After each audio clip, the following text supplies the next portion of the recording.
All right. Welcome, ladies and gentlemen, to the Ward Radio live stream. I'm your host, Cardinellis. Today, I'm joined via Zoom by a killer cast. We've got Luke Hansen, editor-in-chief of Ward Radio News, as well as Hayden Carroll, scholar, bon vivant, and Mormon/Freemason, who is here to do a little debunking and a reaction, dare I say, to one of the wildest videos a lot of people have seen in a long time, but some fighting words, some major claims that were made about Mormons and their involvement in the occult on a YouTube channel called Almost True. What's it called? I'm reacting live. It's actually Almost False. Almost false. That was it. Okay. So we've got a pretty powerful reaction video coming up here. I got to tell you, I have not seen this video, so I always like to save it for the show. So I haven't seen it yet. Luke, being the erudite clip master Luke that he is, cool-headed Luke, he's seen the whole thing and has prepared some segments for us. And Hayden Carroll sold his soul to Satan in the Freemason Lodge already and knows where the Constitution is really buried. So I have to be here so you guys don't uncover like the secrets. I have to like smoke you the whole time. Exactly. So it's the censorship board like in Hollywood in the 1950s. It's like Scientology mixed with McCarthyism, you know, and there's a Freemason a la Nicolas Cage. So anyway, before we get started, just got to make a couple of shout outs. Thank you very much for everybody who has generously contributed to the Ward Radio Amazon wish list. We've had a lot of success with it lately, and there's been this new trend that's developed where people write poems or limericks concerning the devices that they have purchased for us off of the Amazon wish list. If you want to connect to the Amazon wish list, just go to www.wardradio.com. There's a link there. There's also generally a link in the description of the videos. But either way, a gift for you: to guard the drive from scratch or fall, a case now stands so stout and small. Through bumps and drops and journeys wide, it keeps your precious bits inside, forever safe, forevermore. From one M. Smith. We get this cool little gift certificate with it. So thank you very much for the hard drive cover and the hard drive that comes with it. 4 terabyte drive that's good for our excursion videos and maintaining all that precious footage. For example, on our trips to Egypt, Israel, Jordan, Saudi Arabia, all these other places we're going to go and make a lot of excursion content. We need SSDs for that. And again, another limerick or another poem. In midnight hours, when bytes take flight, let this small drive bring speed and light. No files lost, no edits slow, just endless space for truths you know. With admiration evermore. Again, from M. Smith. So I'm loving this trend that M. Smith has created where you send us a message with your gift on the Amazon wish list, and I want to keep this going. So if you guys want to purchase anything on the Amazon wish list, feel free to write us a haiku, a limerick, a cross-stitch, not puzzle, poem or whatever, and we will do our best to read it online. I'm loving it. With that said, please make sure you like the stream when you guys come in. If you have any questions for us, for Hayden or for Luke, please send it to us via Super Chat. We'll do our best to read those. And we're here to have some fun and to debunk some wild stuff. So without any further ado, please jump right in. Luke, tell us what's going on. Well, unfortunately, this is actually a funny story. There's a really tiny YouTube channel that I just happened to watch a video of talking about church and how to do church in the modern era and the challenges, and it was interesting. And then I noticed that the next video they had made was about Mormons. So I started watching it, and it linked back to this video that I had seen in my feed that I hadn't watched that was allegedly about Freemasonry. But apparently in it, this guy said completely wacky things about Mormonism. And unfortunately, these two evangelical young men who live in Texas and have their own little podcast just ate it up, just bought it completely, even though it's absolutely ridiculous. And that made me really sad. And so I think we need to address this video.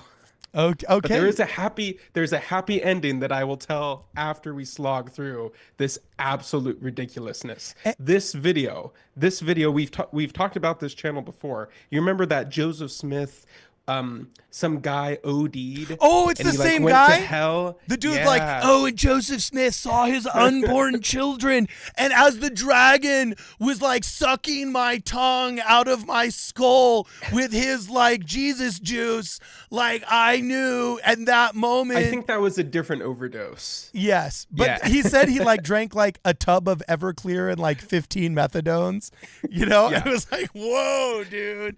Yeah, and he goes to hell and he sees this guy and he's there preaching, but then his daughter's there and she's crying and she's in hell. And then it was only years later that he saw a picture and he's like, oh, that was Joseph Smith and his daughter's in hell. But then when you look at it, none of his children survived into adulthood. Yeah. No daughters survived into adulthood.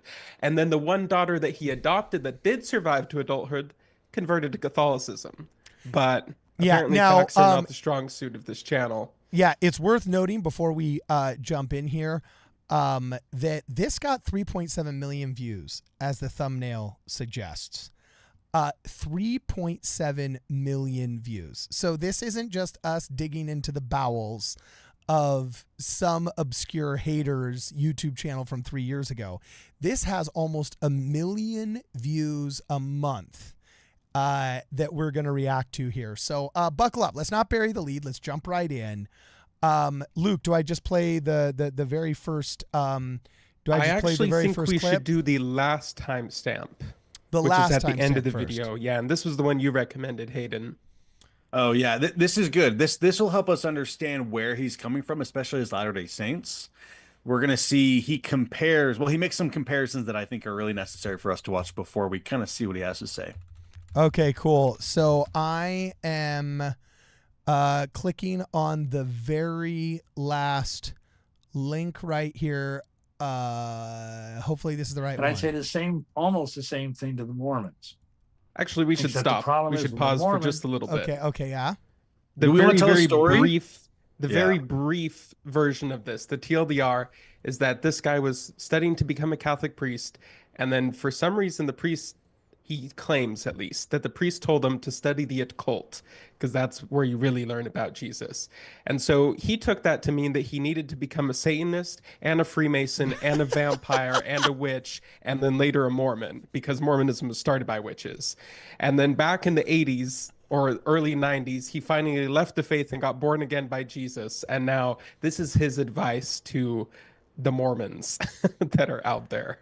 Okay, so Here we go. Here's just the clip right away for all to see. You're totally worshiping a false God. You're totally worshiping a false Jesus. You're following a plan of salvation, which is absolutely false. And you're in a very dark, Mormonism is honestly darker than Masonry, in my humble opinion.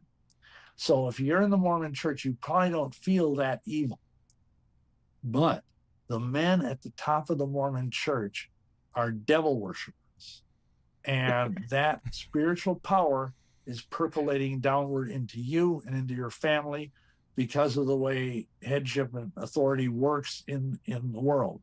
Okay. So, you know what's funny about this? Can I just say, I don't know if we're going to watch these clips. We go back and watch this whole thing. How long is this? Like over an hour and something? Yeah. It's an hour and 15 minutes. Yeah. I think one of the funniest things here is when he's like, the devil worship is like trickling down into your homes. But like when he talks about when he says he was an Elders Quorum president, and he's like, yeah, and the Mormons are really good about like looking out for each other. Like they have home teachers. And he talks about like going home teaching. I'm like, that's just kind of funny. Yeah, it's like, what's the rubric here? By your fruits you shall know them. If it's good fruits, it can't be a bitter font, boy. Like, come on, man. Well, and he said that he made a pact with Satan. He like did some sort of weird Satan ritual and like signed his life away to Satan. Yeah, like at a park. But the Freemasons told him that all the police were bought off, so it's okay. Nobody's gonna. Okay, well, I want to see it. Let's go back to this. Let's go back. I don't have that timestamp. I don't have that timestamp. Let me just highlight this. Realize what he said. He said Mormonism is more evil than Freemasonry. So if you're a Latter-day Saint, know that as evil as you are, the Freemasons are less evil than you.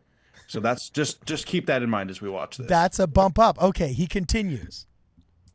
So again, you need to get out of the Mormon church. You need to find a good Christian church that really believes in the Bible. Oh, and there it is. Again, renounce it. renounce your baptism, and if you've been to the temple, renounce your temple vows, and then go and get baptized by a Christian pastor, and you'll be hopefully on your way. But yeah, all three of those paths ultimately will end in the same place, even though the one seemed much darker than the other two. But the devil disguises himself as an angel of light, Paul tells us, so that he can deceive us. So that's what I would say. Oh, Trust in Yeshua, Jesus Christ. Don't trust in Joseph Smith. Don't trust in the false Christ of Masonry, who was called Hiram Beef. And certainly don't trust in Satan. okay. All right. And then we'll pause that just for copyright because there was music coming up that I didn't want to get busted for there that I heard. So, okay. So this is a good starter. You got to begin with the end in mind. We played the end of this video here where you can see all roads lead to Rome. Obviously, this man has converted to mainstream Protestant Christianity, where he's just drinking the Kool-Aid of Mormons aren't real Christians. Find yourself a real Christian faith. And then, of course, seems to stumble over the very typical tropes and stumbling blocks that all the other Protestant evangelicals stumble over, where they're all inspired by Satan and Beelzebub, but, oh, never mind these scriptures when the Sadducees accused Jesus Christ of the same thing, and he said that a house divided cannot stand, and can Satan cast out Satan? Of course not. Disregard those. Let's just say that, oh, what do you know?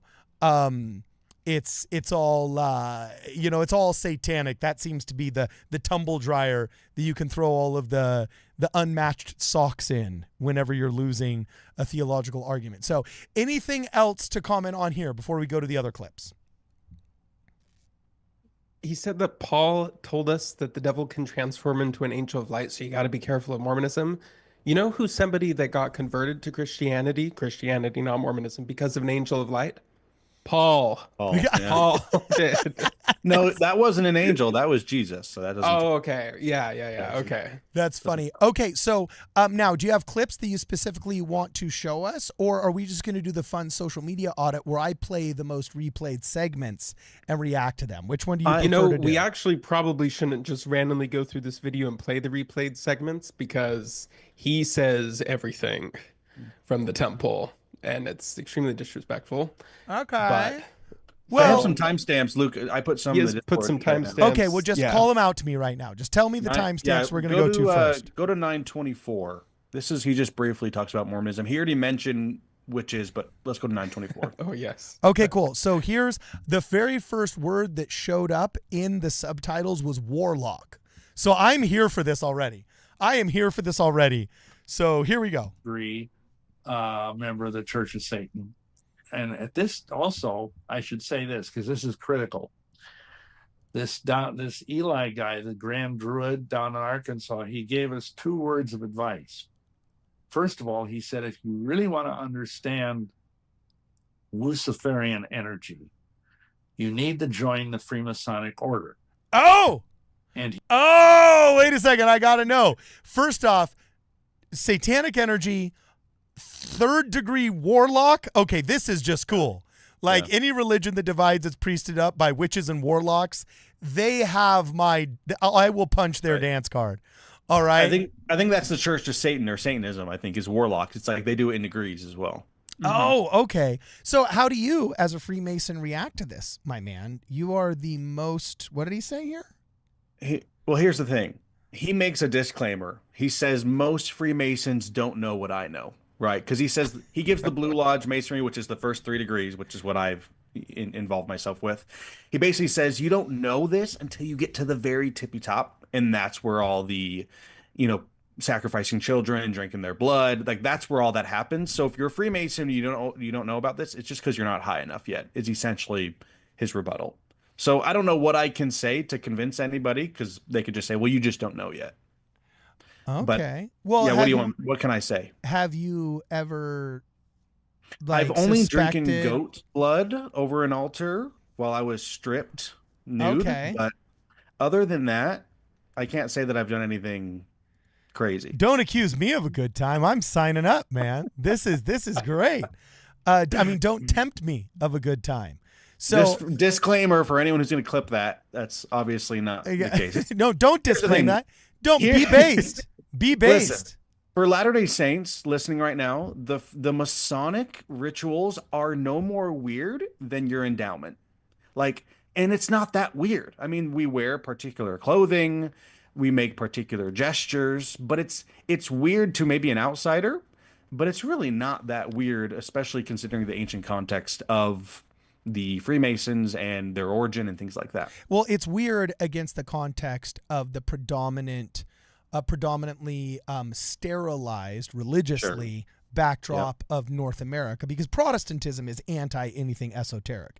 Meanwhile, all of human history has been very ritualistic, very esoteric. And so, it's like, well, it's weird, yet not compared to the ancient Greeks, not compared to the ancient Romans, not compared to the ancient Egyptians, definitely not compared to what Buddhist monks. Are you kidding, man? Those people live in ritual.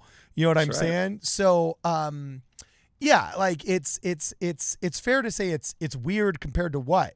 Your rich white waspy suburb, like okay, it's impossible not to be weird. You listen to Metallica and you're weird in your suburb, So I think it's fair to say that the Western world has been nearly stripped of ancient ritual. Actually, I just went to Catholic Mass here last 2 Sundays ago on Palm Sunday, and I really appreciated they still have ritual. Like they still appreciate the ancient ritual, and I think it does a lot of good for them and for us, right, in our temples. And we do rituals outside of the temple, but I think it's helpful in as much as it's symbolic and meaningful and helps people to become more like the Savior. But we just don't have that. So to that point, anything that is ritualistic is just seen as devilish. I don't know. It's just so foreign to the Western world. All right, next timestamp. Where am I going, man? Do I keep playing this one? We need to finish. Keep going. He himself was a 33rd degree Mason. He showed me his little certificate he got. He also told me that if he ever felt like we were in deep spiritual trouble, that I should join the Mormon church.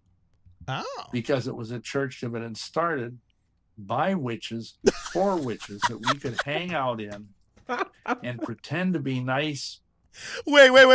Put that on a bumper sticker. It's a church started by witches, for witches, where we pretend to be nice. That is epic. I'm going to go back and play that. You say what you want to say, Luke. Say what you want to say. So later on in the video, we're not going to play this part, but later on in the video, he says, I converted to the church and it was pretty good because I was being a nice person. I wasn't doing drugs anymore. I wasn't an alcoholic anymore. I actually was able to hold down a job. But because that one guy 15 years ago had told me it was started by witches, I still thought it was okay to do the white witchcraft type of stuff. So I was also doing that too, because it was completely fine in Mormonism. Luke, do you have the timestamp where he says he talks to this President? guy demands to be uneducated on stuff. Like Catholics have this idea of invincible ignorance, and like people who are invincibly ignorant will be fine. Like even if they don't join the church, they'll be saved. He seems to kind of fall into this category of like, yeah, I totally trusted that one weirdo that I met 12 years ago to tell me the real story of the Mormon church, even though I'd never heard anything about witchcraft in all the 5 years that I was in the church. But wait, I still believe that they're started by witches. Do you have the timestamp where he says he talked to President Faust? He went to the temple president. Oh, we're gonna get there. Okay. Oh yes. Oh, don't you worry. It's in the Discord. Yeah. Okay, cool. So I keep playing this clip. We keep going? No, we can go to the other one. The 3215 that Hayden put in. Okay, 3215. Here we go. It gets wilder, you guys. Oh. And PG-13. Just FYI. Okay, so here we are, 32, close enough. Or what? I don't know. But I learned eventually, after getting into the Rite of Memphis Mithraeum. Yes, that sounds just cool, whatever And it again, is. this is something that probably only 1 in 1,000 Masons in America understands. Okay, the Rite of Memphis Mysterium, are you 1 in 1,000 Masons that knows what that is, Hayden Carroll? I'm not. So that's what I'm saying. He could just say, well, you just don't know. which I can say I don't have an argument against. I Okay, guess. but also can't you just say, "Oh, have you heard of the League of American Yeah, that's a Sodomite good point. Avengers?" And they're all in the 1001th degree. You haven't heard about it? Well, I have. And let me tell you, they skin ducks and they eat chicken feet, and you're just like, what? So. Yeah, you can say whatever you want, essentially. Okay, so you haven't heard of it, but he's claiming to know more than you right now. Okay, so here we go. Sure. Is it the royal secret? Is that you can live forever by sexually vampirizing children? Oh, Literally. That's the royal secret at the top of Masonry. That's what he's saying. so that's what you just like. We're just like all of the Utah niceness culture, suburban losers are gunning for the red chair. Yes. You know what I'm saying? You're gunning to be a vampire to vampirize children. Haven't you noticed? Like I've gotten Sexually. really fit in the last like 6 months. Like that's part of my vampirism is like I'm like aging backwards. I'm like Benjamin Button. Dude, for real, dog. Okay. So, we're going to keep going. Man, I am missing out. All of this, Russell M. Nelson propaganda. You're not high enough yet. You're not high enough in the hierarchy. Yeah, I'm not into it. Okay, so, geez. Okay, so here that's we the go. royal secret that he found after going to all the orders and all the things. That's the deep secret, and That's what these Mormonism people has the believe. same secret. Yes. Okay, so here we go. So now again, we're gonna go to the really the vast crazy majority. one. Okay, sorry. Let's go to the second link that I sent, the second timestamp. Is this The after he was second time. sealed in the temple? So we don't play more of this Yeah. now. We just go to another timestamp. Yeah. Wow, this is a gold mine, bro. This is crazy. Okay, so the second timestamp or the first one? Should be the second one. Okay, second one right here. And I'd say almost the same thing to the Mormons. Except the problem is That would be the Mormons, third timestamp. you're Sorry, totally the second worshiping- one that I sent, the first one of this video that I sent. Okay, the second one you sent, the first I one just was hearted it, Gordon. Okay, got you. And so this is the story of going through the temple the first Now, time. mind you, we had information from this Grand Master Druid. He said, give these words to the guy when you go into the Mormon This is temple. so funny. And they had a system which was probably kind of ahead of its time. This was, 1981, where you had this card and it had a code on it. Like nowadays, everybody's familiar with it, some kind of magnetic coding. They'd put it into the machine and that would indicate that you're legit. Temple And recommend. then we were Okay, what'd you say? It's a temple recommend.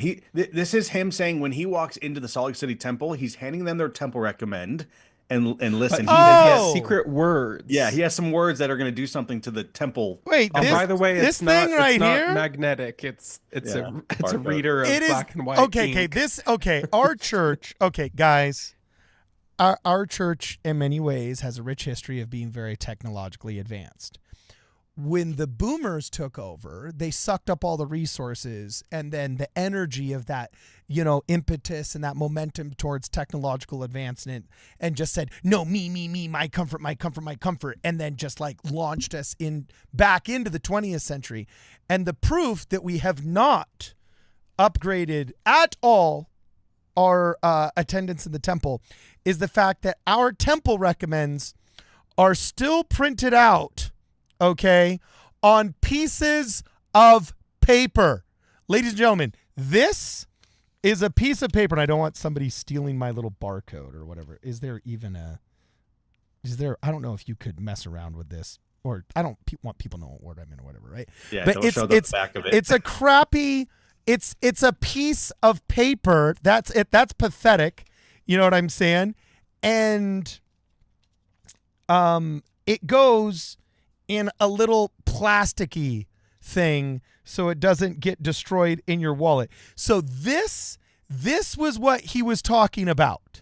Right here is what you're saying, Hayden. Yeah, he's going to hand it to them, and then he has some secret words he's going to say, and then it has some that effect the on the warlock gave to him. Yeah, the warlock gave him said, you need to say these words. When you go into the temple, say these words, and then watch what happens. Okay, so here to Sister Smith at the recommend desk at Okay. the Salt Lake Temple here in we go. 1981. Druid. He said, give these words So the Grandmaster to Druid. the guy when you go into the Mormon temple. Okay. And they had a system which was probably kind of ahead of its time. This was, let's see, 1981, where you had this card and it had a code on it. Like nowadays, everybody's familiar with it, some kind of magnetic coding. They'd put it into the machine and that would indicate that you're legit. And then we were told to say these words. And when we put these words into the computer after our card, the whole system went, it crashed the entire computer system. And so they didn't know what to do about that. So not only, I'm just pause this now. This so doesn't not make only any sense. So not only was there voice recognition technology where you could put the secret words into the computer. I don't know. You didn't mention typing. So voice recognition of words so powerful, it shut down a computer system. Well, no, they typed it into the computer is what he's saying. But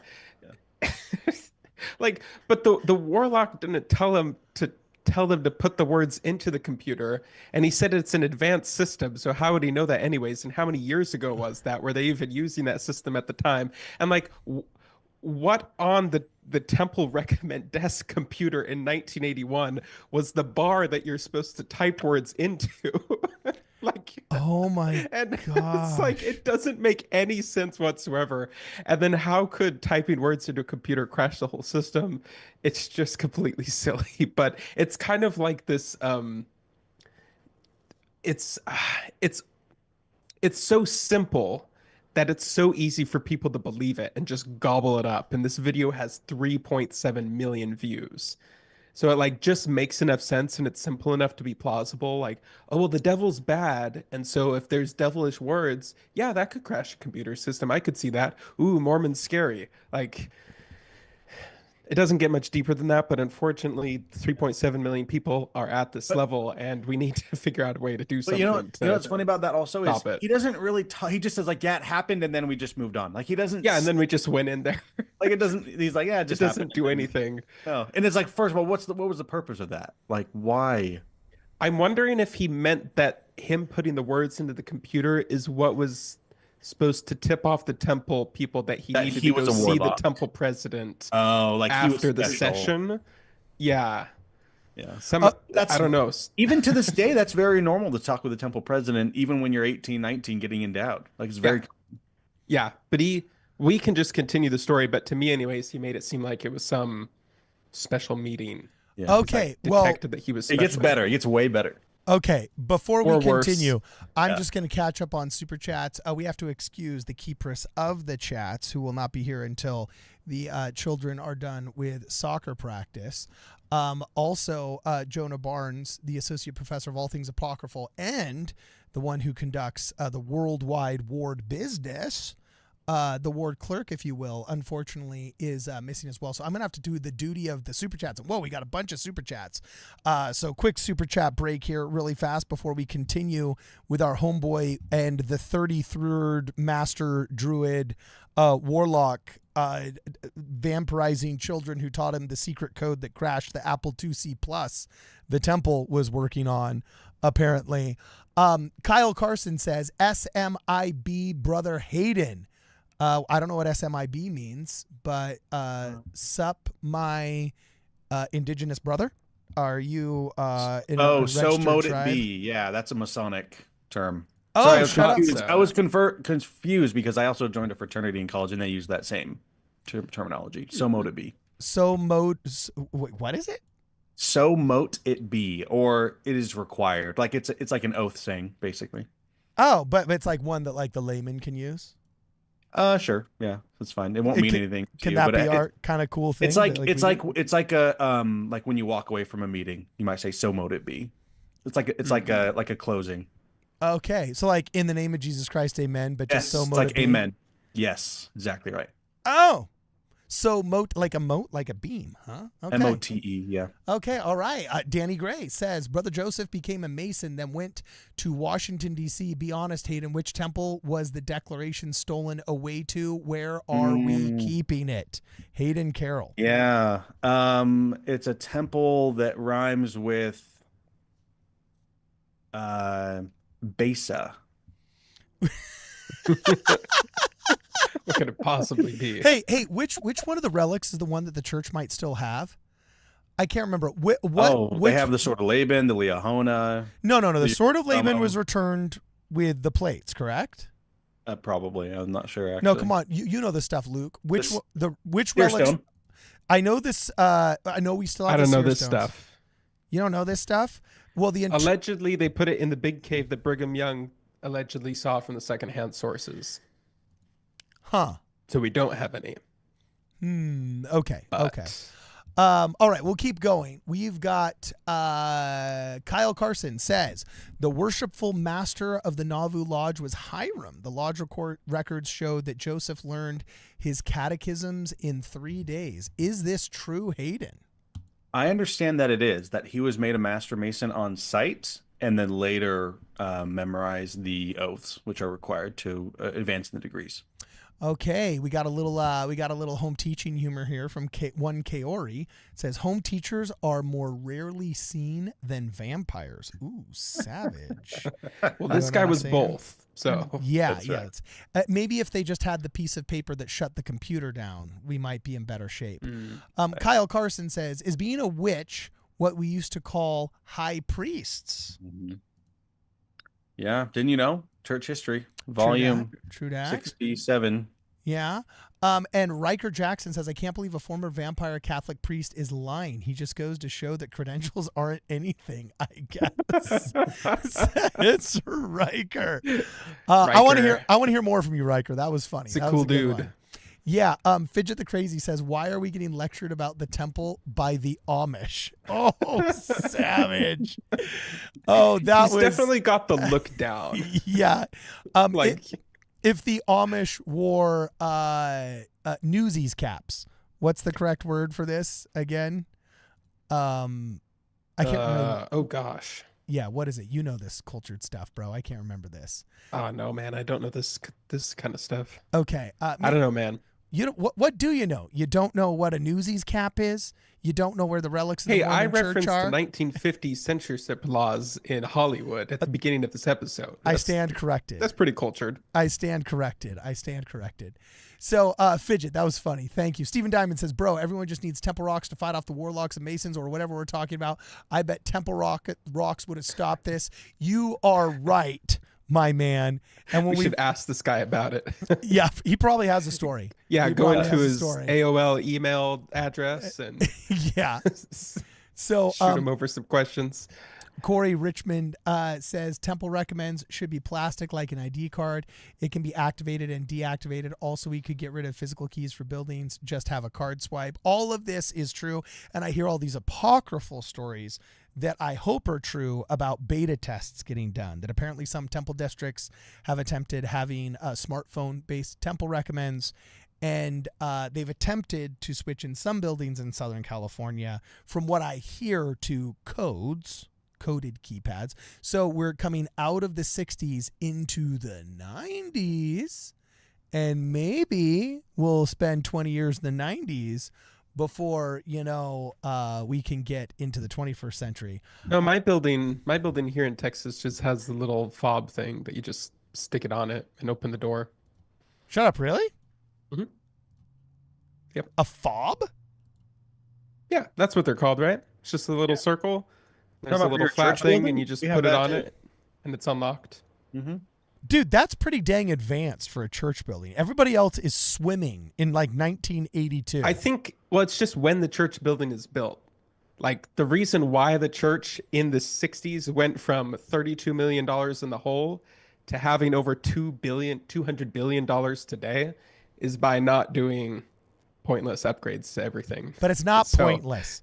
I couldn't practice the piano and the organ for my calling for like 3 years because it was like pulling teeth get the to key get from somebody. No, literally, it's actually been a big problem because there's we've gone too off topic. We've gone way too off topic, but I will tell you, this is it.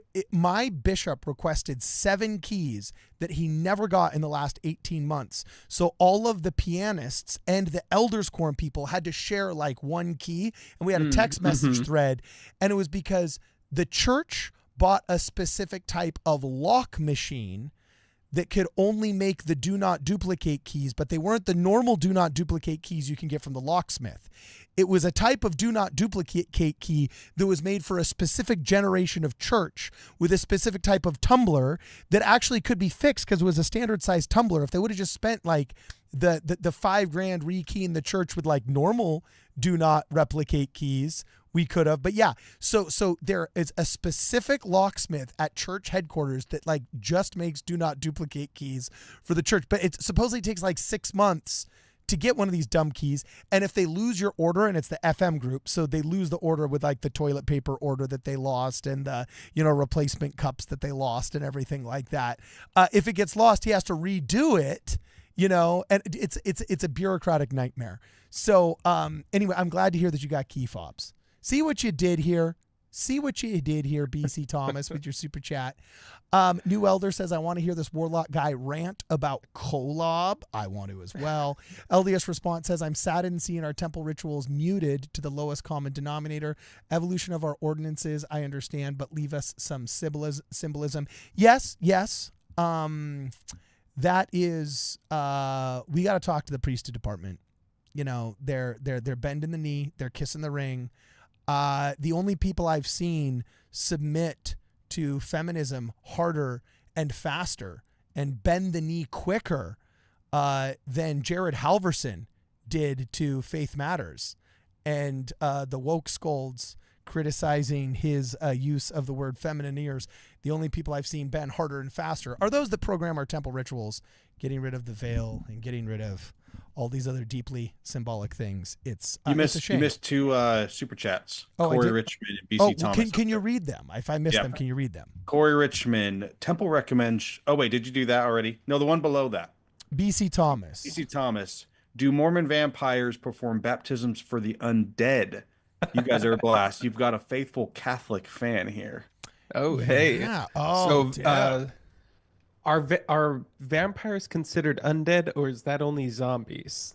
I'm not very into that kind of lore. Yeah. Okay. So, but I'm not sure. So, I think it'd be a little cross-species stuff if the vampires are doing the zombie temple work. Wouldn't it really work? Okay. Allegedly, he doesn't say it in this video, but allegedly this guy has claimed in other places that he had retractable fangs when he was a vampire. So once again, very credible and believable stories. By the way, I just realized something here. So we've had an increasingly large contingent of faithful Catholic viewers super chatting us and messaging us and emailing us about liking our show and being faithful viewers of our show. And I remember like when John DeLynn was only at like 50,000 to 75,000 subs, and he started figuring out that there was a lot of never-mo's that were watching his show, and he would be like, so why does that interest you? Like, please reach out, let me know. And he was like, and that's when he figured out he could tap into cult porn. And then he just became the cult porn channel that just said any wild and crazy thing to get clicks and views on YouTube. Wildly enriched himself, and unfortunately, did great damage to many families and whatnot, home wrecking for profit. But I'm at a similar point now, though, where I'd be like, I wonder what the Catholics dig about us. I don't think we have like 70% Catholic viewership like John DeLynn does. People who have never been part of the church. No, but he used to be just angry, drunk Gen Xers. With that Atheist 2.0 movement going on. And then that's when he became. So who knows? Maybe we need to lean into the Catholic content. Luke, you're good at this.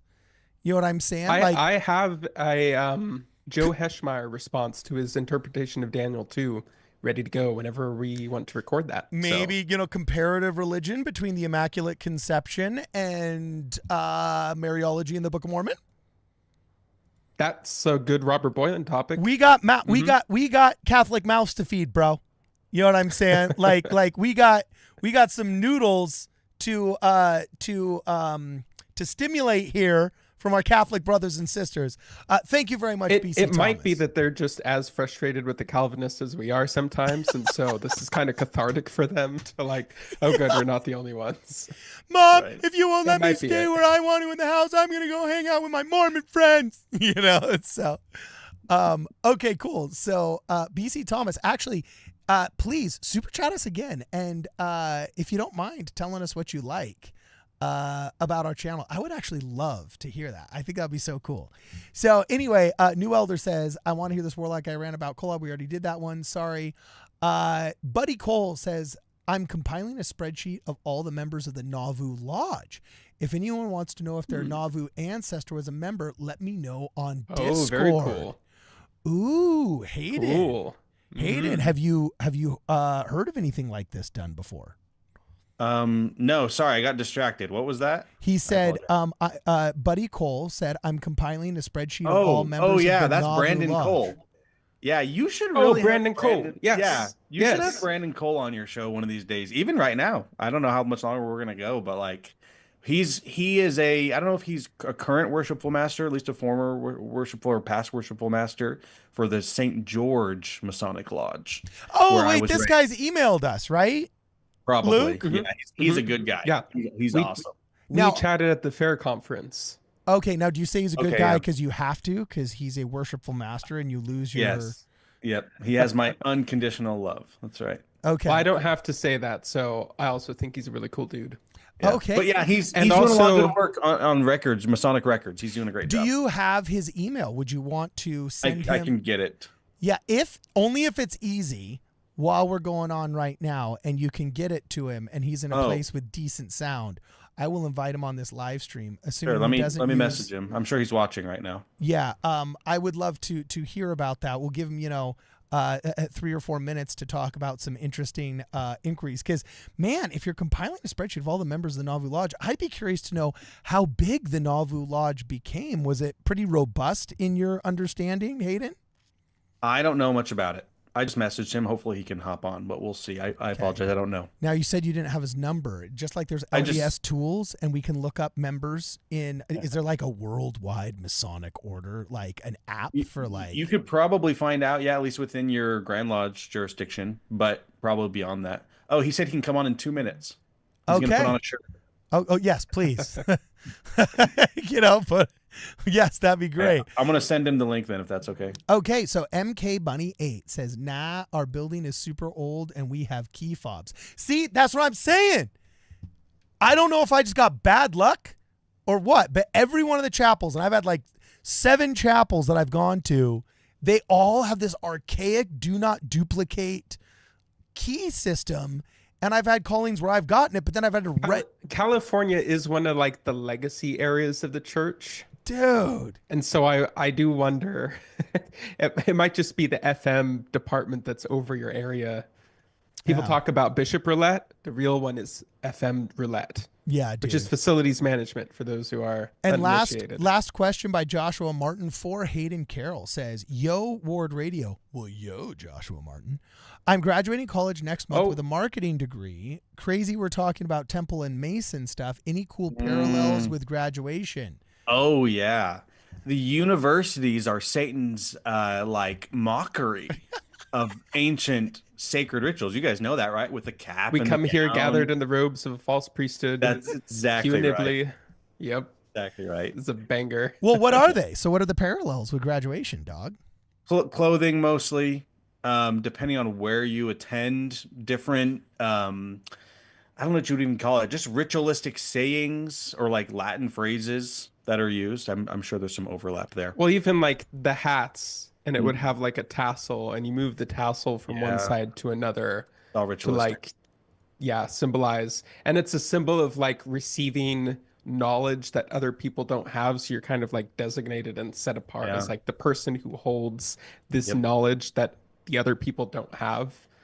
And even the flat top of the hat, I think, is supposed to be the mortar Yeah, yes, exactly. table thing, right? That they would hold to build stuff with. So that's kind of a Masonic And isn't that crazy? I mean, Masonic ritual has like bled into like, like many aspects of things that we don't even realize at this point. But isn't it funny how like with that type of ritual, like it's okay, right? We can go wear robes at this school and like you like oh, there's Brandon. Hey, Brandon, and have these like weird looking hats, and it's totally fine. But when another group does it and they maybe are smaller, it becomes weird and eventually becomes satanic, right?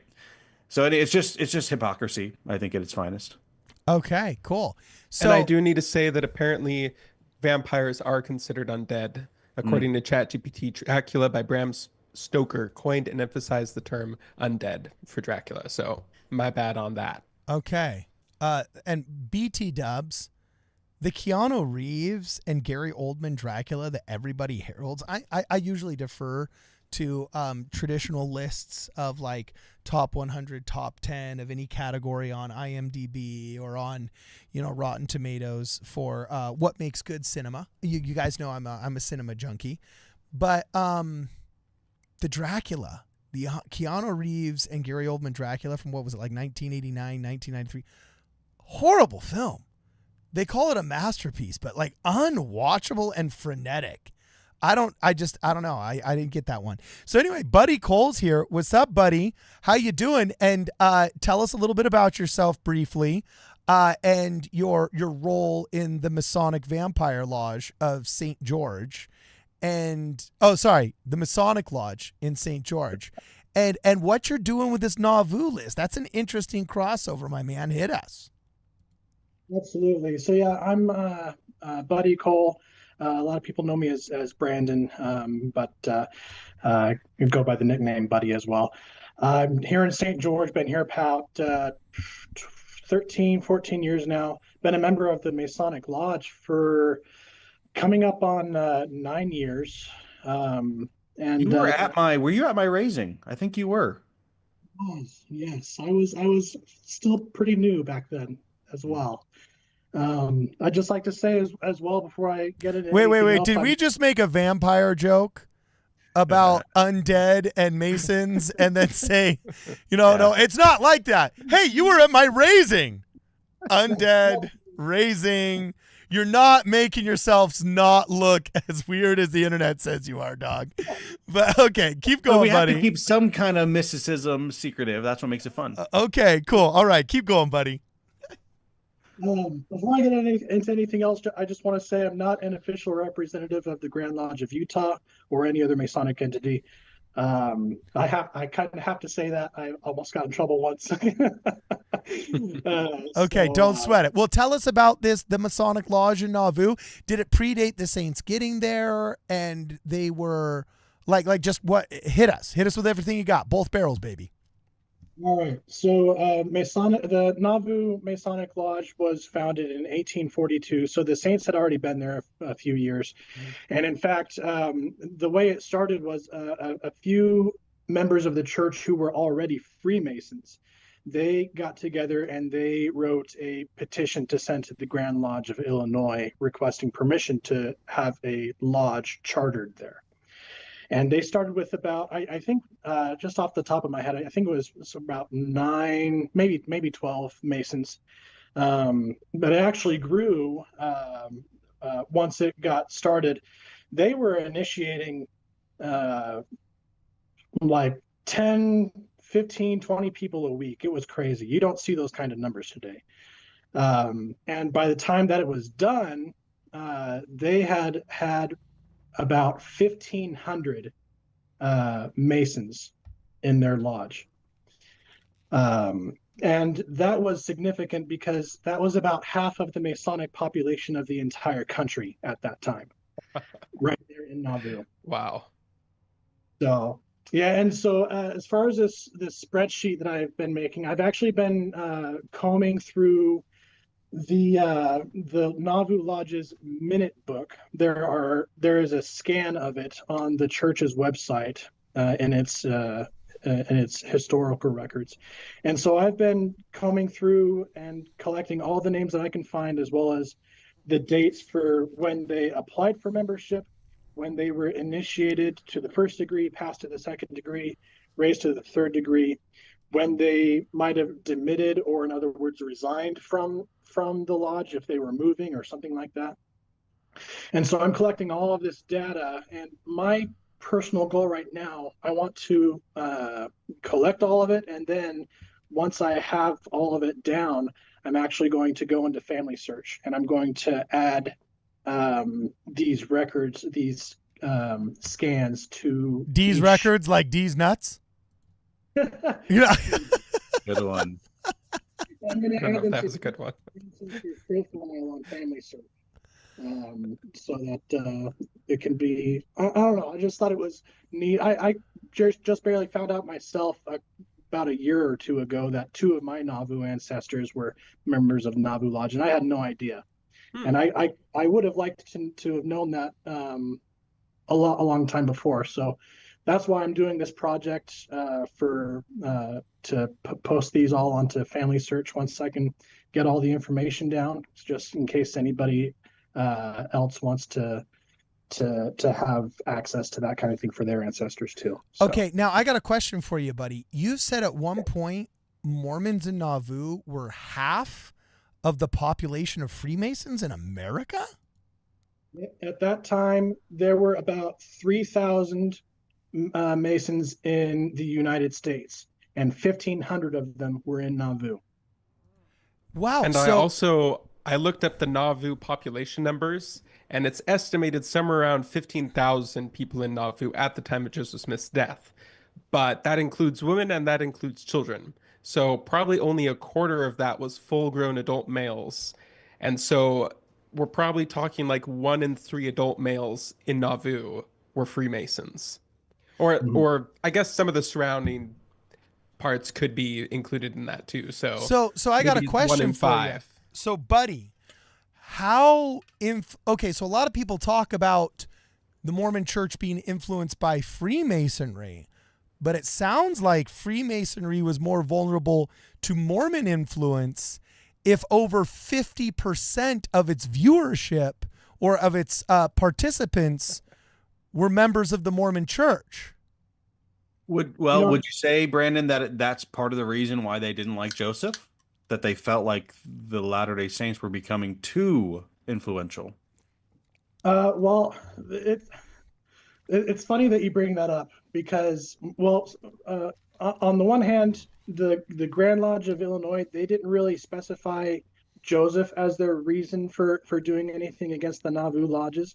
I'm sure that there were quite a few Masons individually who didn't care for him, but no. As far as Latter-day Saints being influential in Freemasonry, so around that time, 1843, Nauvoo Lodge lost its charter.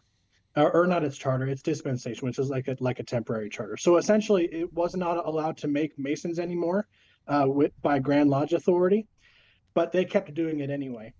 And so when they lost their dispensation, they met as a lodge, Nauvoo Lodge did, and they said, you know what, we're going to go ahead and keep meeting as a lodge, and we're going to appeal our case to, quote, the Grand Lodge of the United States. Now, there was not, and there never has been, a Grand Lodge of the United States, but at that time, many Masons throughout the various Grand Lodge jurisdictions of the U.S. were thinking about forming one. They were going to hold a convention in Baltimore, Maryland, with the question of, do we create a national Grand Lodge or not? And so had that worked, I think that Latter-day Saints would have had a far larger influence on Masonry than Masonry ever did on the church. But because that never came to pass, we are where we are now. So Wow, that is intriguing. So, which do you think is cooler, Freemasonry or Mormonism? Oh, Mormonism for sure. Okay, that's funny. I wasn't sure if you're gonna weasel out of that one, bro. You know what I'm saying? No, I'm just kidding. So anyway, all right. Well, you seem like a cool guy. Do you want to stick around and react as a Freemason and a member of the church to the rest of these claims by our Amish warlock druid 33rd degree whatever this guy is talking about us? And react to him? You want to stick around for 5 more minutes and just give a raw reaction to one of these claims, my man? No, I don't mind sticking around to hear some more from Billy. That's fine. Okay, cool, excellent. You want to do super chats before we dive in? Yeah. Why don't you catch us up on super chats really fast, and we'll dive right back in. Hayden, go read him. Can you read him? Yeah. Let me make sure. Sorry, the chat is like going real slow for me, like my scroll bar. I want to make sure I didn't miss any. Luke, are you looking at those? Starts with BC Thomas. Not. Actually, I can read BC Thomas. Okay, sorry, my page just had to refresh. Go ahead. Cool. So BC Thomas says, I grew up in southern Alberta, so I've got plenty of LDS friends.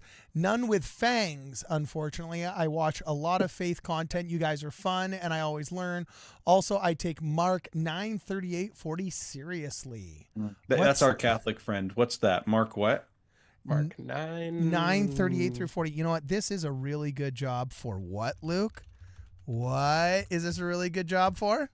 Scripture notes. Yeah, baby. By the way, have you seen the new logo on Scripture Notes, bro? It's pretty cool. Yeah, it looks pretty cool. It's on my phone, so yeah, the app is the new logo now. Yeah, it's almost like kind of like the Stick of Joseph logo. It looks pretty sick.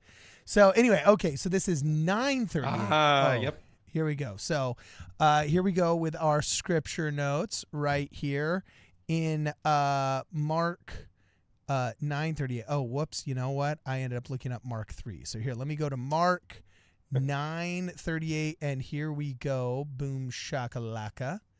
It says, oh no, that's chapter 8. I screwed up. Here we go. Chapter 9, all the way down to 38.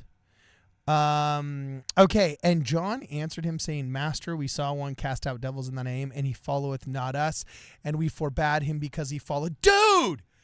Bro! This is a connection. This is BC Thomas. This is our Catholic boy, right? Mm-hmm. Luke, remember where I said I've never had an evangelical answer me this question? And it was this scripture. I didn't realize it was 9:38 until I read it. But yeah, this is such an interesting ecumenical verse that like seems to just completely throw a bucket of water on the fire of apologetics. You know what I'm saying? Or a bucket of cream. Or yes, a bucket of cream on the fire of apologetics.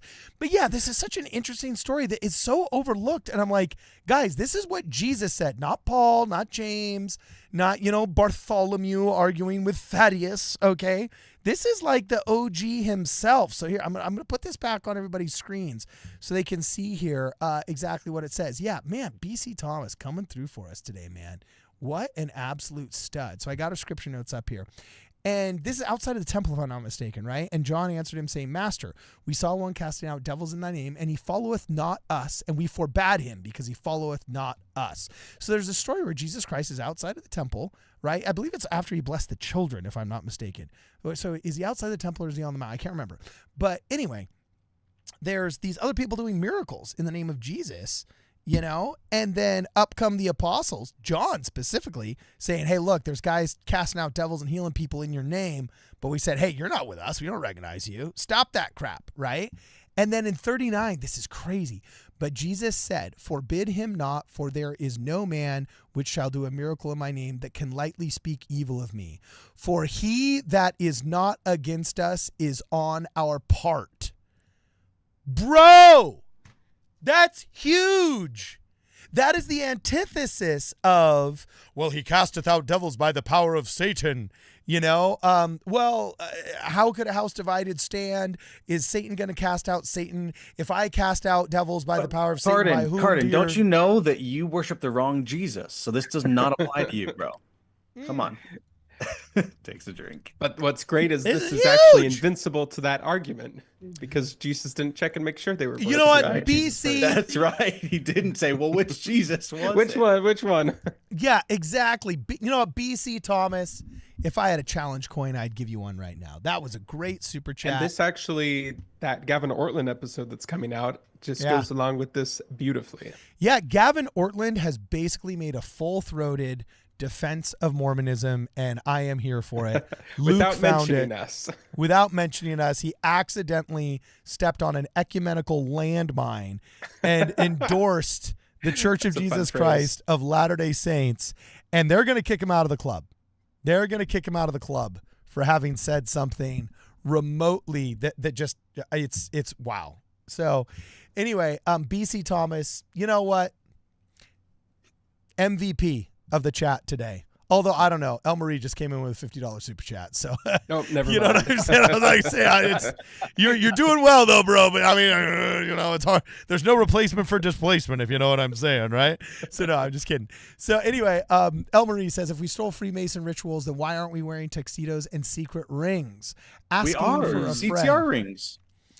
Oh. I'm wearing one right now, aren't you guys? Just a wedding. No. Just wedding band. Yeah. So she continues and says, claiming we completely copied Masons is like saying smartphones stole rotary wheels. Context matters. Yo, how do you feel about that one? To Hayden or? Well, Either one of you guys. Yeah, Luke, go ahead if you have a thought. Oh, I just feel great about it. That's all I have to say. Good You're job. more of the expert, so I'm going to defer. No, yeah. I think she's just saying that the actual overlap of Masonic rituals and Latter-day Saint rituals is so, and Brandon, you can back me up on this one. You know more about this than I do as a past worshipful master.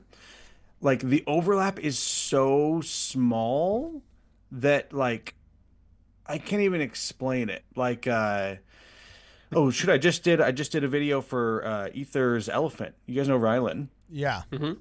And part of that was basically saying, like, look, the most overlap is the method of teaching, right? It's the dramatization. Yep. It's the, hey, you're going to play a role in this, and it's going to be very symbolic, and you're going to learn from that. And it's the overlap that basically every single other religious ceremony shares. Exactly right. It's not the content that is impressive. Very different. But anyway, buddy, you want to say anything about that overlap? Yeah. So, I mean, even going back to the earliest historically known versions or iterations of the church's temple endowment ceremony, there's been at most maybe a 5% similarity. And that has to do with teaching methods, such as the use of theatrical presentation, using gestures for tokens as a mnemonic device, illustrative symbols. But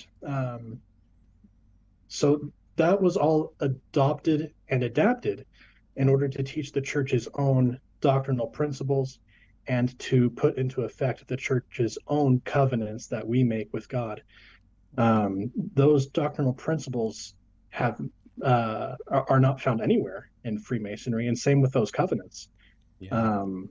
And so, really, it's like saying, if a history teacher, he gets hired first day and he has no idea what he's doing, and so he decides to go check on the science teacher's class, and he sees, okay, the science teacher, he's got these different teaching methods of, he's drawing things on the whiteboard, he's using audio visual presentations, he's assigning kids to have group readings, he's doing class lectures, and then he applies those teaching methods to his own class without any similarity whatsoever of subject matter, of context or of purpose.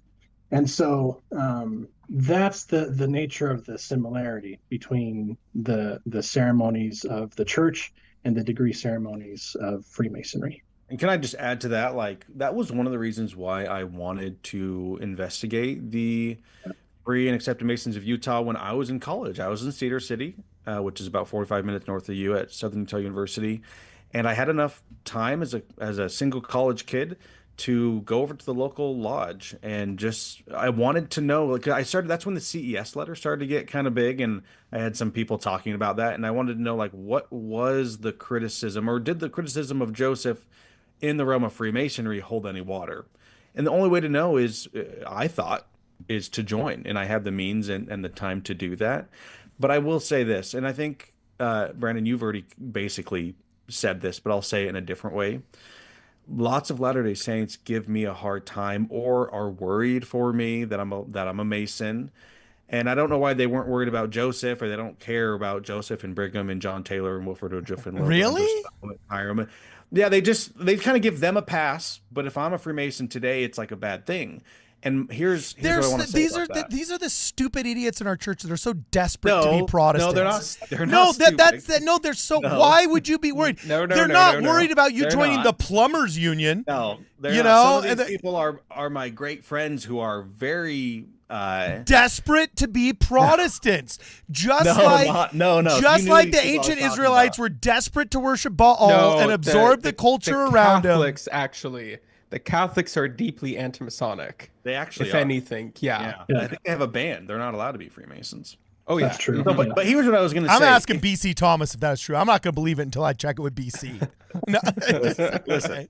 What I was going to say is and I think, buddy, you basically said this. My allegiance is to the Church of Jesus Christ of Latter-day Saints, to Jesus Christ, his church, his gospel. If President Nelson came out tomorrow, which he's actually said the opposite, if he came out tomorrow and said, you cannot be a Freemason, I would resign immediately.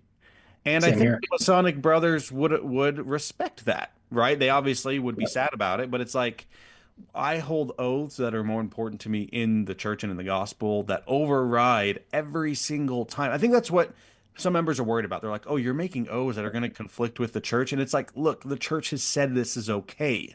So by your own logic, it doesn't make any sense. Yeah, buddy.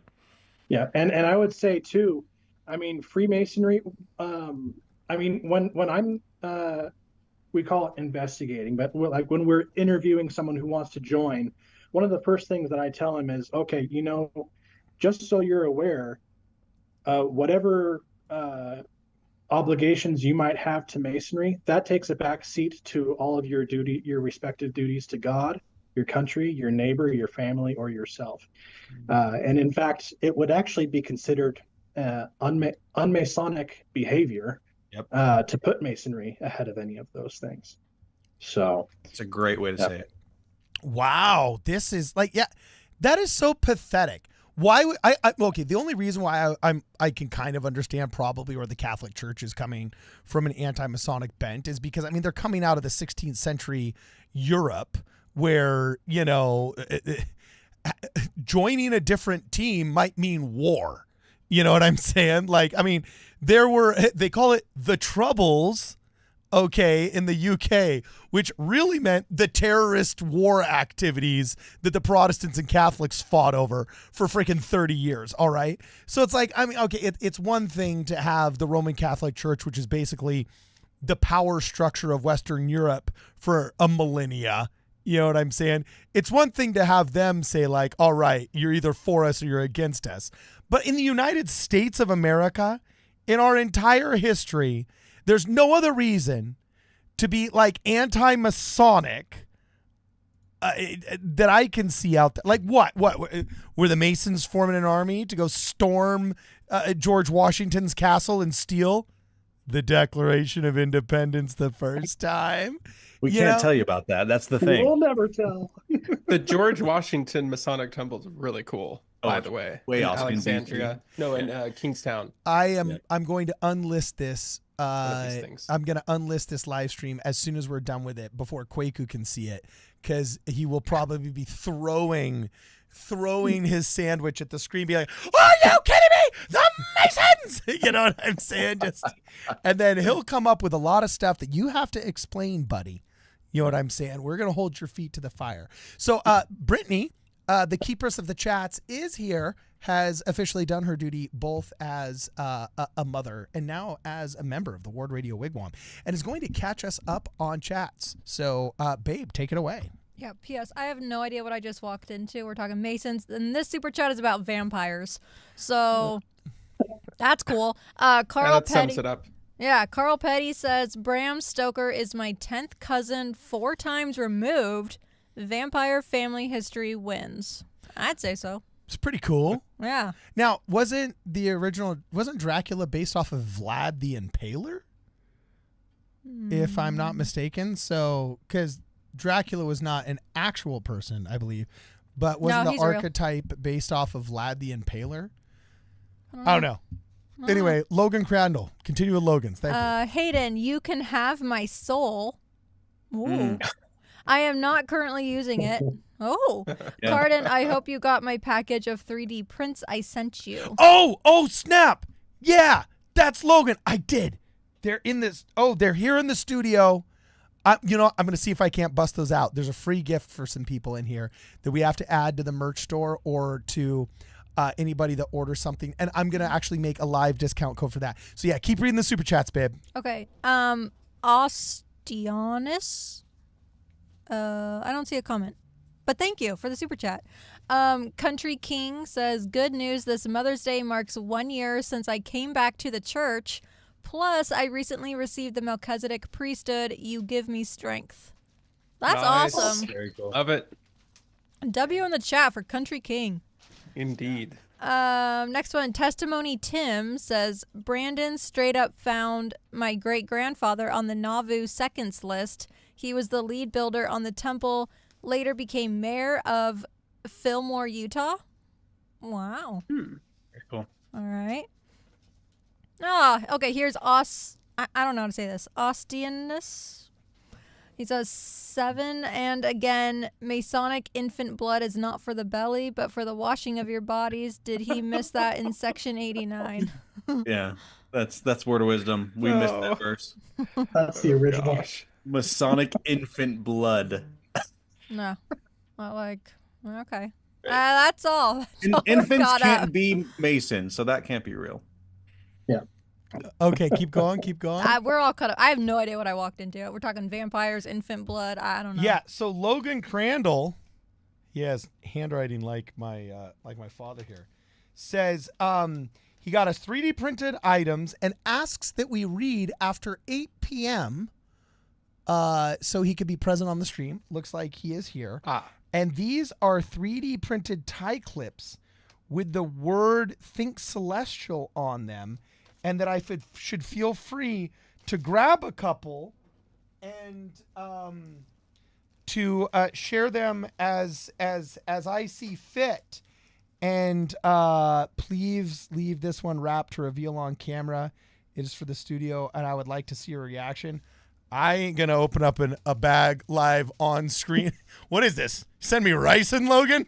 What's going on? Like, is this some like who's the guy that sent a bomb to what was his name? Mark Hoffman? Am I gonna Did you know Mark Hoffman is my grandma's first cousin?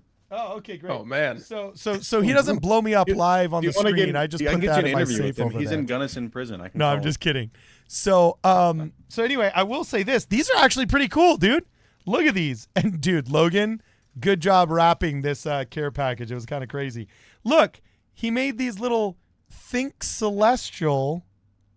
Wait, there it is right there. Wow. I got to cover my face.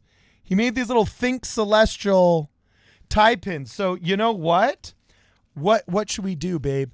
The first 5 people, actually no, there's probably 15 of them in here. At least 10. The first 10 people that ordered good stuff. Actually, there's more here. Oh, we've got them in blue and in white. Yeah, so Logan Crandall, man, keeping the Ward Radio Wigwam merch store bumping.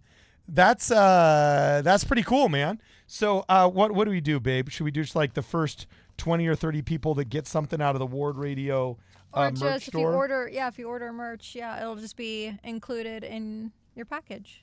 Yeah, so what we're going to do is we'll just include that. Unfortunately, they're light enough that we don't have to adjust the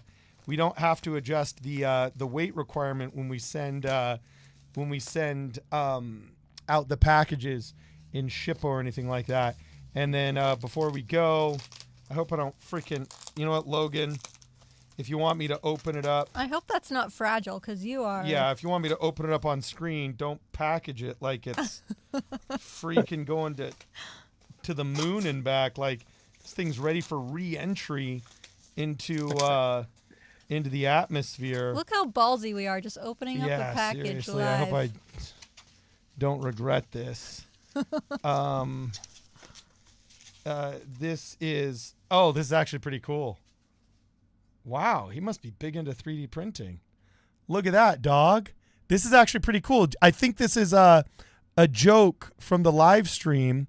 Remember where we said we wanted a temple, and I said that we should buy the old aircraft carriers? I think it's upside down. Does that say USS Nauvoo on the top? Yeah. So look. It says USS Nauvoo, and there's a little Nauvoo temple on it. And it's an aircraft carrier. That's pretty cool. Dude. Okay, that's pretty cool. And then, if I'm not mistaken, oh wait, no, that's not another temple thingy. Okay, but no, this. Okay. Logan Crandall, I'm impressed, my man. I'm impressed. This is cool. This we're gonna have to put. That's gonna make it in the tchotchkes. That's gonna make it somewhere into the set. That was pretty cool. I should never have doubted you. It was not a bomb, but the bomb. For those of us that remember the 90s. All right. So anyway, catch us up on the rest of the super chats, babe. I think I am caught up. Oh, okay. Do we do more of the video? We do need to do more of the video. Yeah, we're gonna go back to the video. So yeah, let's cast our minds back to before all this wonderful stuff happened. He went to the computer. He had the secret words of the Warlock at the Salt Lake Temple in 1981. They put it into the computer and it crashes. So that's where we're at right now. And if Cardin still has it paused at that point. Yeah, and this was at 32 minutes and 38 seconds, right? Yeah, that's right. Okay. So he continues. I don't know. 32:15 was the vampirizing children. I don't know. It was the second link. I'm not sure, actually. Whatever 2672 divided by 60 is, that's how many minutes it's at. Okay, well, I'm just going to press play on this one. Tell me if it's in the wrong spot. The Masons have no understanding of any of this. They just think it's this good old boys club. Okay, so it's not. Go to that like 4420. Here it is, 4522. Here we are. So here's 4522 right here. Amish Anti-Mormon, go. They got rid of the people that they could. They took us through the ritual, which involves it's hours long. True that. It's kind of like the Masonic ritual on steroids. I mean, you go downstairs, you get all basically naked. What? They wash your body, and it's done man to man, woman to woman. But they wash your body, they anoint your body with oil. You're given this magical temple garment, which you may or may not have heard of. And what's interesting is, just to back one step up, a lot of people don't know Joseph Smith was the founder of the Mormon Church. In 1844, he was made a Master Mason. 42. In Nauvoo, Illinois. Okay. Yep. And after he was made a Master Mason, he kind of stole most of the Masonic ritual and created this temple ceremony. The whole thing is just bizarre. And I go into great depth. I have a video called Mormonism's Temple of Doom. Oh, dude, please tell me that's still available. I'm looking that up. Okay, we'll keep going. I'm looking this up. He has a whole website that looks like it was made in 1998.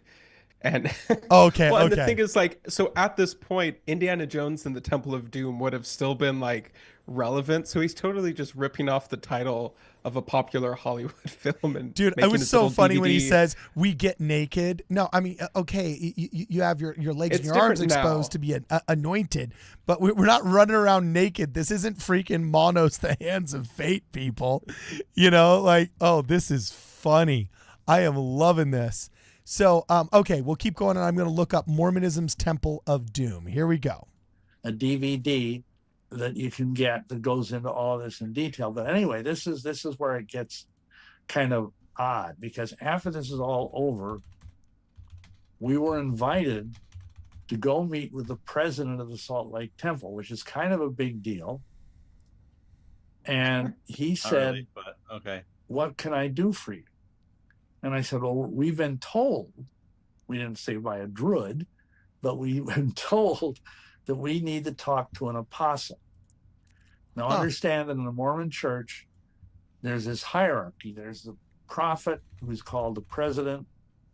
And then there's the first presidency, which is 2 advisors and the prophet. Under them are 12 apostles. So he said, well, I'll see what I can do. So he arranged for us to go to the church office building and meet with one of the 12 apostles. At that time, it was Elder James Faust. Believe it or not, that was his name, Faust, which is kind of weird. Faust is a very prominent name in the history of the occult. I actually don't know that reference. No, Faust was like a Faustian bargain. Faustian bargain. Yeah, exactly. I don't know what it refers to, though, other than that phrase. This isn't like the Sisterhood of Dune that's genetically trying to breed the most occult person over generations. The Bene Gesserit. Yeah, this isn't the Bene Gesserit trying to. Gaid. Yeah, exactly. But all right, okay, let's keep going, It's bro. good. This is where it gets crazy. Okay. And a little PG-13. Yeah. Okay. Just saying. So we went there, up into the church office building, and to make a long story short, he said, well, what do you want to talk to us about? I said, well, we had these dreams, and this is true. And again, back then, nobody knew what was going on in the Mormon temples. The stuff had not been made public in any way. A couple of years after this, a couple, Chuck and Dolly Sackett, put out a book called What's Going On in There. They were former temple workers, and they revealed the whole thing. Oh, the But blood. at this time, there was no anybody. And I said, we saw this ritual where there was this white altar with a satin covering, just like what's in the celestial room of the Mormon temple. And on it was Okay, first of all, pause that really quick. girl. There's Okay, no yeah, altar yeah. in the celestial rooms, right? Okay, so he might be crazy because he is, or he might be referring to there is kind of a holies of holy thing inside of the celestial room of the Salt Lake Temple. At least there was. It's the table that holds and the they free also- copies of the Book of Mormon in the LA temple. No. Have you been to the Salt Lake Temple celestial room? I've never been to the No. Salt Lake Temple. There's ever. actually like a little room that like that's where the prophet will go and pray in. I've been told, off of the celestial room in the Salt Lake Temple. That's like a holy of holies. Huh. There's also ceiling rooms connected to the celestial room. So there'll be like a little step up, and then double doors, and then like a little altar with some chairs there. The St. right George off Temple of is it. like that too. Okay. So maybe that's may what be he's referring talking to that. about. Okay. Yeah. But It's listen to not what he says, technically though. in the celestial room. This is the absolutely crazy part, and I'm so disappointed that 3.7 million people watched this, and those Christians that I was watching just ate this up and totally believed it. But this is the Okay. crazy part. Here we go. And everybody was around it chanting, Hail Lucifer. Keep going. It gets worse. Okay. And he said, this apostle guy, he said, well, I can tell you are Wait, you skipped it. very Yeah, there was a part You Yeah, skipped it. You people. skipped it. Go back to 48:22. Okay. Wait. Okay. Sorry. It might have been an accident. Here we go. They revealed the whole thing. But at this time, there was no anybody. And I said, we saw this ritual where there was this white altar with a satin covering, just like what's in the celestial room of the Mormon temple. And on it was this naked young girl, and everybody was around it chanting, Hail Lucifer. What? And Keep he listening. said, Keep listening. this apostle guy, he said, well, I can tell you are very extraordinary people, and I bear you my solemn testimony. This is a big deal. If you ever talk to a Mormon, if they start saying, I bear you my solemn testimony, this is like a big deal for them. That what you have said is true. And if you can come to Salt Lake and live here, we will find a place for you in the worship of the temple. So I'm actually curious about one thing. So you talked about the Druid telling you. That's it. That's good. Wow. So President Faust was in on it. This is just like Angels and Demons, bro. Remember at the end of Angels and Demons, or is it the Da Vinci Code, where he walks in on the divine feminine sex ritual? One of those. Yeah, it's either which one Angels is and that? Demons. Or, no, it's the Da Vinci Code. When I read the Da Vinci Code for the first time, because how it's all obsessed with the sacred feminine and how Mary was married, that there's a bloodline of Jesus that still exists and everything. That was the through line of the movie. They didn't go as much into it in the Tom Hanks film, but I remember when I read the original Da Vinci Code that the girl who was the daughter of the father had like unlocked by the end of the book a memory where she had walked in on a divine feminine sex ritual. Do you remember that part, buddy? You know what I'm talking about? I haven't read it, but I do remember in the movie they alluded to that. Yeah. Yeah. Okay. So yeah, he's literally just describing the premise of the Da Vinci Code. I think maybe he was watching Da Vinci Code and then he took some kind of illicit drug and had a dream and came up with that.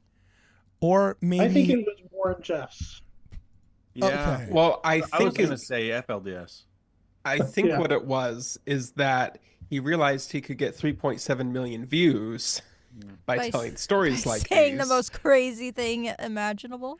Well, let me Yeah. tell you, his DVD might change your mind here. Maybe he was just saying this because his DVD wasn't selling, but I don't know why it isn't, because the cover's actually pretty based. It's pretty cool. It says Mormonism's Temple of Doom, Bill Schnoebelen, and it says Schnoebelen was told by his coven master that if he ever got into trouble, he was to join the Mormon Church because it was created by witches for witches. But in the past 50 years, the Mormon Church has managed, and it says ... I guarantee you, I haven't clicked on it yet, Scout's honor, but I bet you it says has managed to rebrand itself as general Christianity, because that's what like all the Calvinists and all the Christians keep trying to say, that like, we know what real Mormonism's really about, and if they seem nice, that's just the rebrand. Because, you know, it was really a cult as up until like 15 minutes ago when you interacted with a Mormon for your first time. You know, so I'm going to click on it right now and let's see what it says. Am I totally wrong and I got to eat crow? Am I totally wrong? It says, okay, but in the past 50 years, the Mormon LDS Church has managed to grow from a small fringe cult to a major world religion of considerable respectability. Oh, so they didn't. They didn't. I was wrong. I guessed wrong. That's kind of a new trope. Yeah, okay. I see This where you're guy's, coming from. he's still stuck back in like 1989. Okay. I So do don't we think he's keep done anything playing? since then? No, That's basically the crazy part. There's a couple more areas if time allows. yes, let's I guess jump I right could in. just Two more. Just give me two more, man. the Two more. the very first link that I put in. This is another video on his own personal YouTube channel, Okay. talking a little bit more about the witchcraft of Joseph Smith. Okay, wow, this is so much freaking fun. I can't handle it. This is called Joseph Smith, Warlock, Prophet of Baal or Baal. This is great. Because his brother Alvin was supposed to help, and his brother Alvin unexpectedly died. Is he wearing a yarmulke? Also, did he say brother? Maybe. And so this was a big thing because magic is very precise, supposedly, and he needed to get everything right. So he went and did a necromantic ritual. Now, what's necromancy? It's when you do magic over the dead. And he went to the cemetery where his brother's body was interred, and he dug up the body. And this has been documented by several historians. And basically cut off, I think it was the guy's finger. So, and then he could use that finger and the magical virtue in that finger. And see, this is all necromancy, which is forbidden in the Torah and also in the New Testament. Oh, wait, no. So he is in a yarmulke. So now he's Yeah. preaching like from the one of those- perspective of a Jew? No, he's like one of these call Jesus Yeshua type of Christians. Very odd niche, almost a cult in its own way. And by the way, isn't it necromancy, not necromancy? Necromancy. Yeah. Necromancy. It's like, babe, come on, you're into like witches and all this occult Yeah. stuff. Like, isn't it necromancy? Yeah. Like, because they say like, oh, he's a warlock and a necromancer, right? Right. Like, I played Magic the Gathering. I think Right. I know some basic fantasy horror like nomenclature, right? Look, I don't care what religion he is. I think he's clearly mentally ill. I almost feel bad, like, debunking this guy because Is he's he mentally nuts. ill, or is he just know how to grift? Does he know how to, You know what I mean? And is it sad that there's a massive audience lapping this up? Because these are anti-Mormon tropes, man. I hate to say it, but I grew up in the shadow of John MacArthur and the Master's College, and you would hear this crap was shot at me by all the evangelicals on my soccer team. Okay, I never heard you have a naked lady and you hail Lucifer. Well, I've heard the Hail Lucifer. The naked lady one, that's new. But the devils have horns, that they're servants of Satan, that many of them are demons, and all that other stuff. That's all pretty standard for evangelical anti-Mormonism. I have not seen any of that in like the mainstream spaces. You know, What do you're you not gonna think see Temple Mike of the Winger God making Makers this- was? saying this kind of. That's they didn't all say Temple this of the level God of Makers. stuff. They didn't say this level of stuff in God Makers.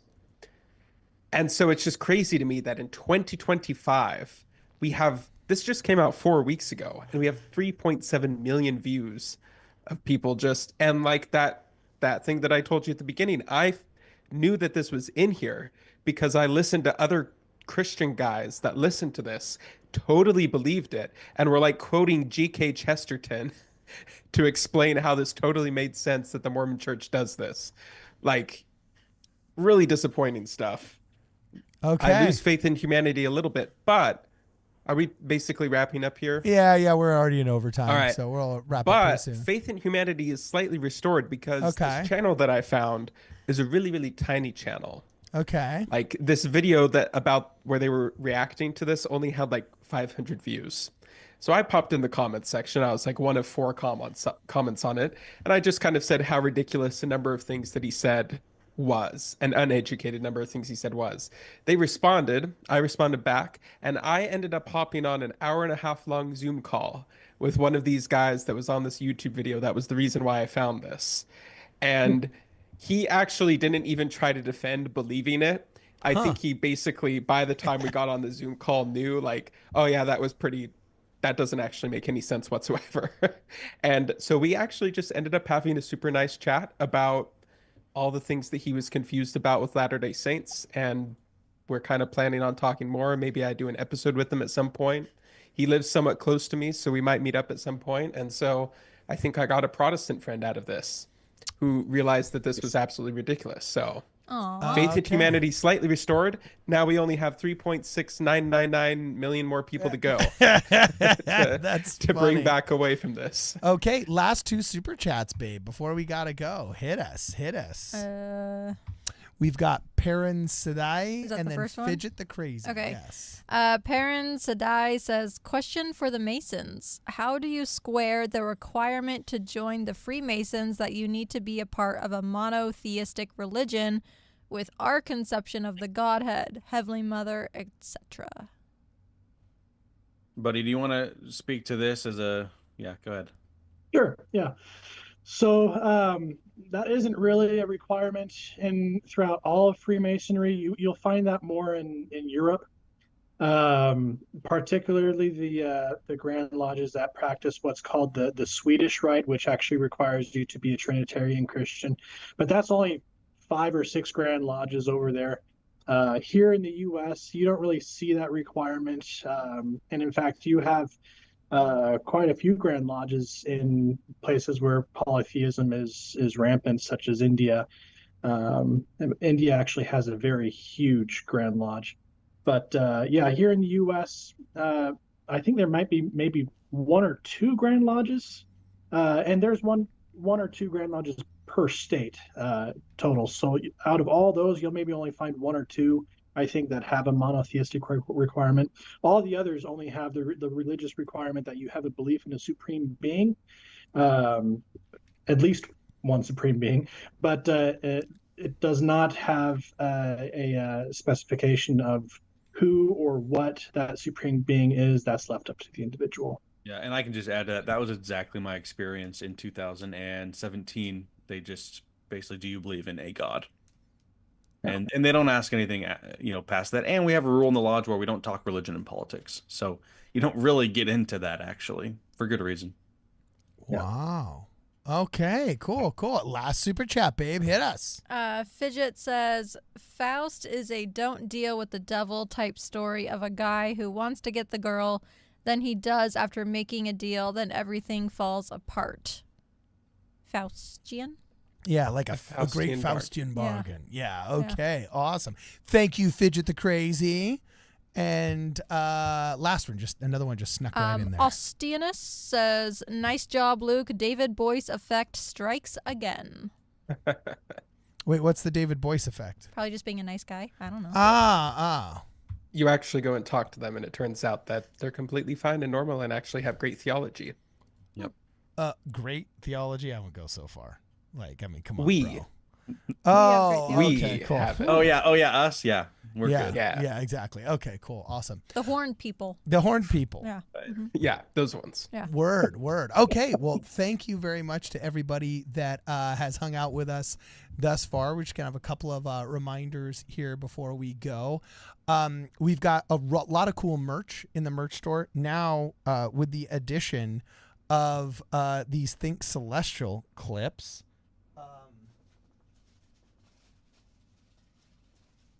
Here we go. And yeah, I guess I'm just going to give these out until they run out. So it looks like we got like 30 of them here at least. But we got some cool Think Celestial tie clips. And this is a talented 3D printer, man. Like, look, it's even got the little spots in there so your tie doesn't come off. This is actually pretty dang cool. So huge shout out again, Logan Crandall, for the USS Nauvoo 3D printed Temple ship. Yeah, temple ship right there. That is pretty dang cool. Also, big shout out again to M. Smith for hooking us up with a couple of hot items from the Amazon wish list here. Thank you so much for your help there. Hayden and Buddy, if members of the Church of Jesus Christ of Latter-day Saints want to know more about Freemasonry, give them the pitch. Like, I wish all Mormons were Freemasons the way you guys talk about it. Seems like it's a cool thing. Tell us how they can know more and how they can reach out to you. Yeah, I would just say reach out to your local lodge. And if you want to reach out to us, I know myself, and I think I can say for Buddy that if you want to reach out to us and ask questions, you're more than welcome to do that. You can find us on Facebook on the Thoughtful Saints Facebook page. Okay, cool. By the way, are the Freemasons a registered 501c3 in America? I believe that they're 501c10 for it's specific for fraternities. Oh, So- because if it's a registered 501c something, can't they meet inside of a church building? So you Like could our have church building? Yeah, because doesn't the church allow 501c3s, 4s, and like sports leagues and stuff with the No, they don't. No, because that'd be I don't- meta. That would be meta. That'd be super meta. Like a dream within a dream, like a Masonic ritual within a Masonic ritual. You know what I'm saying? That'd be kind of cool. So, all right, sick. So, yeah, and Buddy, if people want to reach out and talk to you in St. George, do they just step right into the St. George Masonic Lodge or what, bro? Yeah, so the Masonic Lodge is at 262 South Mall Drive. We have a public open house and complimentary dinner on the third Wednesday of every month, starting at 7 p.m. Well, what's for dinner? Anyone's more than welcome to walk in. Depends on who's cooking. So we've had burgers, we've had pasta nights, really good pasta. We have a chili cook-off November of every year. So we got some good stuff. And you're more than welcome to walk in. I'll happily give you a tour of the building, including the lodge room where we have our ceremonies. And feel free to reach out to me as well. I'm on Facebook. I'm on the Discord. Just so you know, just so we're totally transparent, if you go to that chili cook-off, if you want chili, you actually have to give a blood sacrifice to put into the chili before you're allowed to partake of it. So Yes. It adds to the flavor. be prepared for that. And you'll live forever when you eat it. So that'd be great. Oh, dude. Price Now, of entry. Don't threaten me with a good time again. So, guys, in addition to our cool new tie clips, make sure you check out the wardradio.com merch store. We've got War in Heaven veteran hats in stock. Also, if you guys want to buy a Ward Radio shirt, we still have some of those available. If you're a person of means, please consider a generous contribution through Zelle or through Venmo, as well as the Cash App. Man, Bro Russo, like, every month gives us $5 on the Cash App, $10 on the Cash App. This guy is dedicated and he deserves a shout out. Unsung hero of the Cash App. He's like one of the only guys that uses it. Venmo is definitely a lot more popular and I appreciate it. But man, Russo, you're a stud. Thanks for hooking us up on the Cash App. That's the way you guys can support the channel there. As we usually say, it's been real and it's been fun and it's been real fun for this and more. Please make sure you guys check us out at wardradio.com. I built a rocket in my basement. I'm gonna fly it to the moon. This supersonic is amazing. You're gonna feel my sonic boom. I'm flying higher and I'm never coming down. Look at me now.